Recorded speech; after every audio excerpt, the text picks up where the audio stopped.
to the Barrier Island live stream. My name is Alden. I'm Katie. And today we are going to be teaching you guys about crabs. If at any point in the video you have any questions, please just leave them in the comment box below and we will do our best to get to them. If not in this video, then perhaps in a future video. Now, let's learn about crabs. Crabs are really interesting creatures. They are invertebrates, which means that they lack a backbone. And they are crustaceans, which means that they have something called an exoskeleton covering their body. Humans, we have something called an endoskeleton. If you take your hand and feel your arm, you can feel your bones underneath your skin and your muscle. Crabs, on the other hand, have an exoskeleton. On the outside of their body is where their skeleton lies. They are covered in a hard chitin that covers their whole body, and inside of that exoskeleton is where their muscles are. So they have a hard protective layer covering their body called the carapace.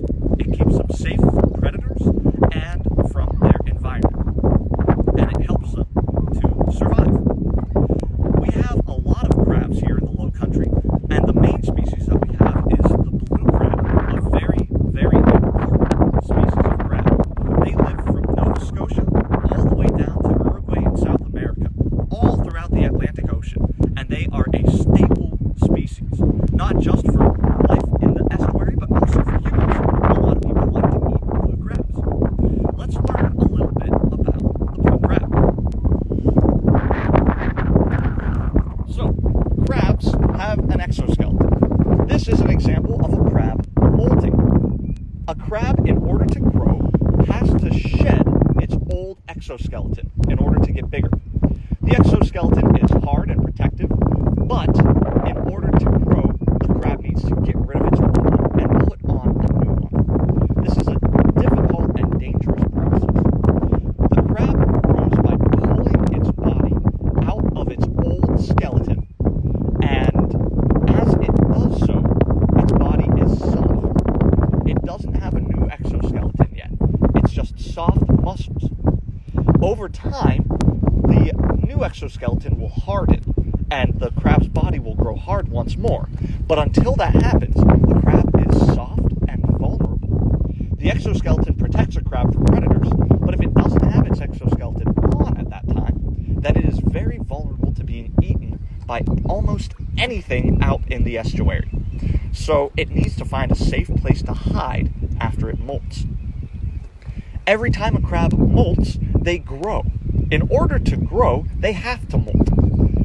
When they molt, they grow about 33% bigger than they formerly were. You can see that the old exoskeleton and the new crab are much different in size. The new crab is much bigger. Imagine going to bed when you were 3 feet tall and waking up when you were 4 feet tall. That's kind of what happens to crabs every time they molt. Now, the life cycle of a crab is a really crazy thing. Blue crabs start out as little tiny eggs.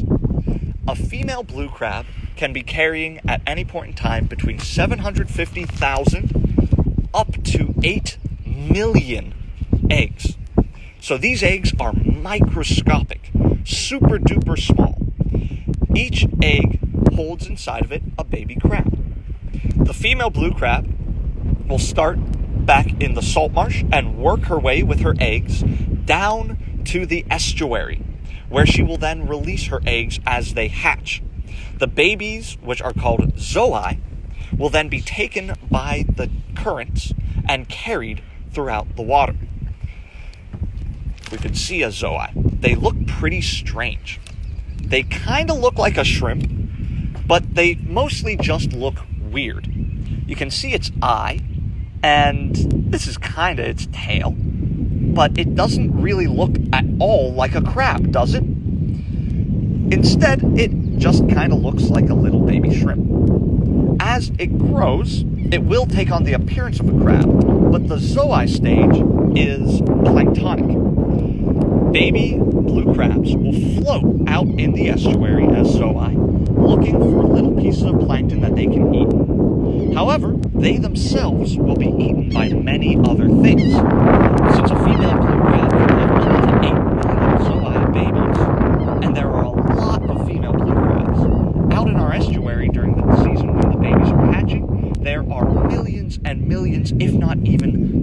millions and billions of baby zoei floating around in the currents. They provide food for a lot of the different animals out in the estuary, from anchovies all the way to jellyfish. So a lot of different things are going to be eating the baby crabs. In this way, they form a staple of the food chain. As they grow, though, over the course of a few days, the zoei will molt 7 to 8 times and become what is known as a megalops. This looks a little bit more like a crab, but it still doesn't quite look like a blue crab. The megalops is still clear, it's still free-floating and planktonic life, swimming around in the estuary trying to find food and grow. As it grows over the course of about 20 days, it will molt many times more until it becomes a juvenile. At that point, it actually looks like a blue crab, rather than just a weird little clear shrimp thing. It starts to take on coloration and looks like a proper crab. Once it becomes a juvenile, it will settle to the bottom of the estuary, where it will start looking for food in order to grow and molt more. After about 6 months after hatching, the baby will become an adult. They grow very fast. And the adults can be told apart quite easily. Females and males look very different. The female blue crab has bright red tips to her claws, as well as orange claws. Her nails are painted, one could say. On her bottom, she has something that looks like the dome of the Capitol building. That's what she uses to carry her eggs. The male blue crabs, on the other hand, have dull blue claws, and on their carapace, on the bottom of their abdomen, they have something that looks like the Washington Monument. It's pretty easy to tell them apart. Now, let's see if we've got any crabs here in our crab pot. Alright guys, so what we're going to be doing now is pulling up our crab trap from the bottom here. Blue crabs are what we call detritivores, so they like to eat things on the bottom. So that's why our crab trap is way down here on the bottom of our salt marsh. Let's bring it on up and see what we got. We got a few nice looking crabs in here for y'all.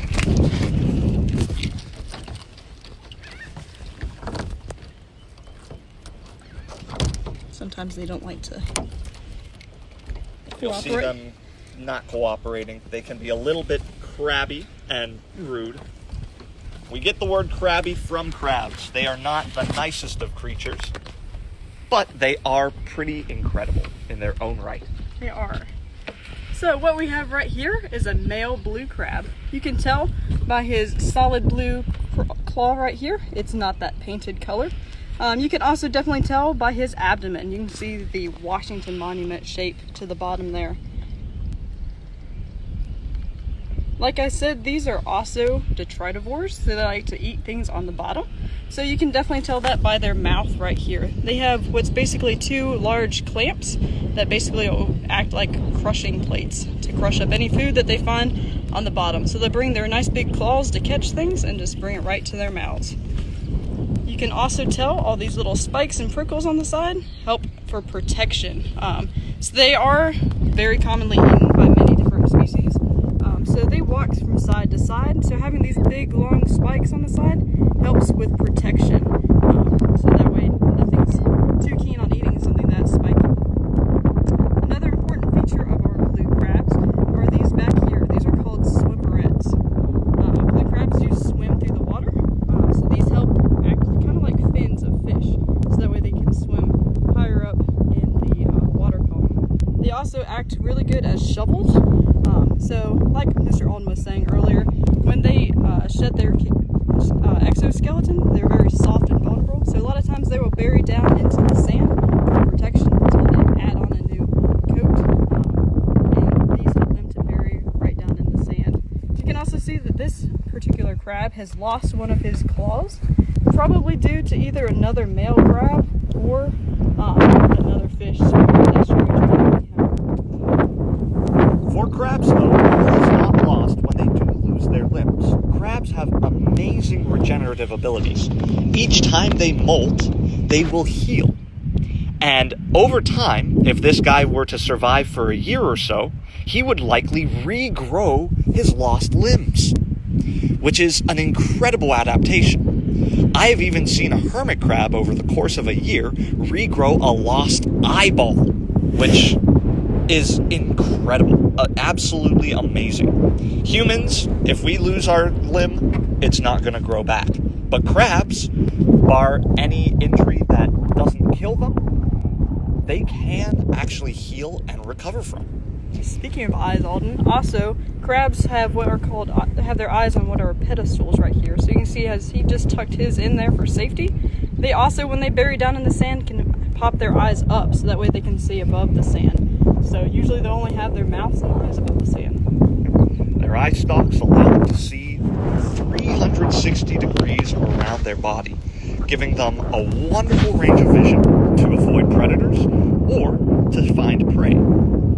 Additionally, they have a very keen sense of smell. These little antennae things allow them to smell stuff in the water and allows them to pick up the scent of, in particular, decaying plant or animal matter, which they really like to eat. They are detritivores, which means that they consume detritus, which is decaying matter.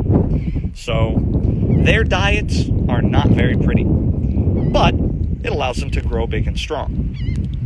Now, a blue crab's life is not an easy life. A lot of things out in the estuary love to eat them. Remember how I said that a female blue crab can lay up to 8 million eggs? If a female crab lays 8 million eggs, on average, only 8 of those eggs are going to survive to adulthood, which means that only 1 in 1 million baby blue crabs survive to become an adult. It's a very hard life as a crab.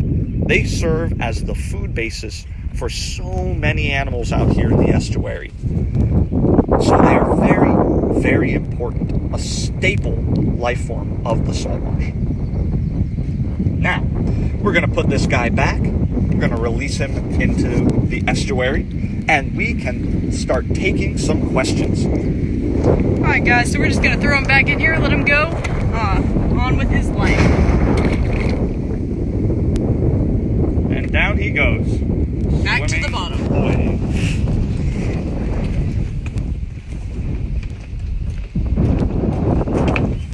All right, Miss Abigail, do we have any questions at this point? We don't have any questions yet, Mr. Alden, but I do have a question. All right. How long do blue crabs live? Well, blue crabs typically, if they make it to adulthood, will live for about 1 to 2 years in the wild. They can live up to 8 years in captivity, but in the wild, they have so many predators and so many hardships foisted upon them that they will likely never really make it past 2. Mm-hmm. There are a lot of things I'd like to eat. All right. We have a question from a young lady named Haley, and she wants to know, what can you catch in the trap? So in the trap, we will sometimes catch blue crabs. We'll also catch stone crabs. I have caught fish, such as spadefish. They are a type of fish that like enclosed spaces to keep themselves safe.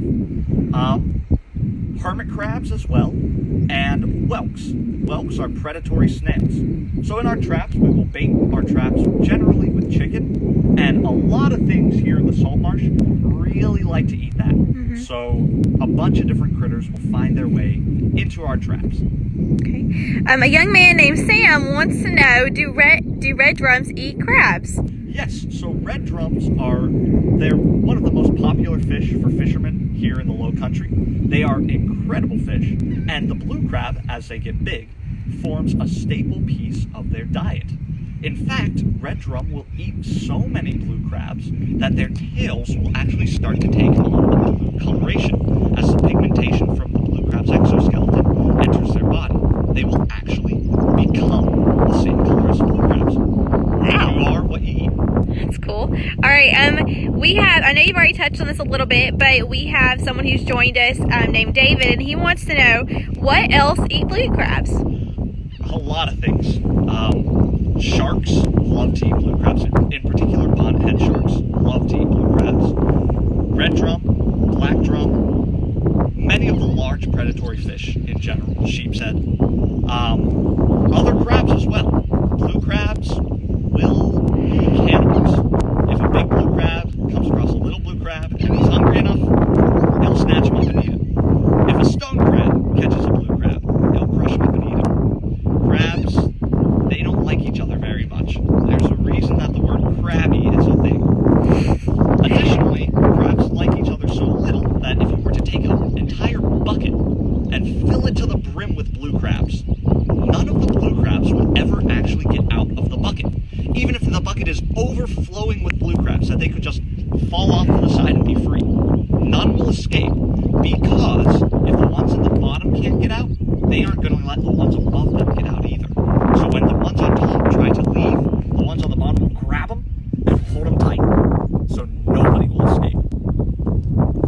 Okay.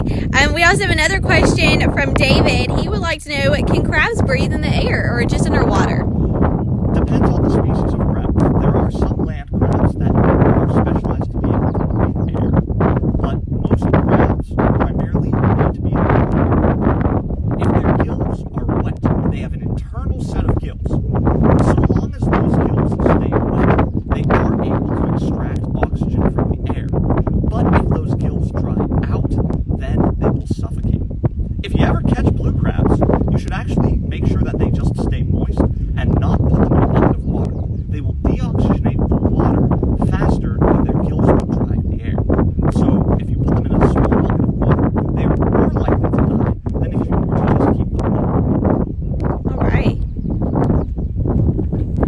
Okay, friends, thank you so much for tuning in today to watch